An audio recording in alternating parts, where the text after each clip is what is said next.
There's no such thing as a good or bad memory. There is no such thing as a good or bad memory. There's just a trained memory and an untrained memory. Does that make sense?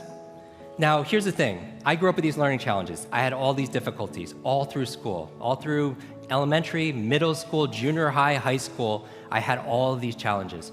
At the age of 9, I remember a teacher looking at me thinking I wasn't either smart enough to understand what she was saying or wasn't paying attention. She was talking to another adult, and she said, "That's the boy with the broken brain." And I was like, at 9 years old, right? And so those kind of identity issues, those beliefs, does that make a difference?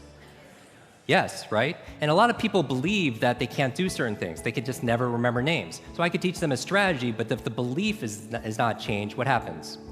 It's not, because it becomes self-fulfilling. I remember running a marathon, and preparing for it, I read a chapter of one of the books, and it was on the psychology of running a marathon, right? The mental part.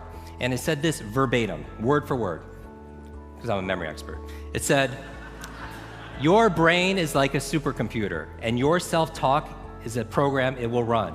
So if you tell yourself you're not good at remembering names, you will not remember the name of the next person you meet because you programmed your supercomputer not to." A lot of people say, "Oh, I have a bad memory," right? They always think, "I have memory," or "I have focus," or "I don't have focus," or "I have creativity," "I don't have creativity." I want you to scrap that. Creativity is not something you have, it's something you do. Focus is not something you have, focus is something you do. Energy is not something you have or don't have, it's something you do.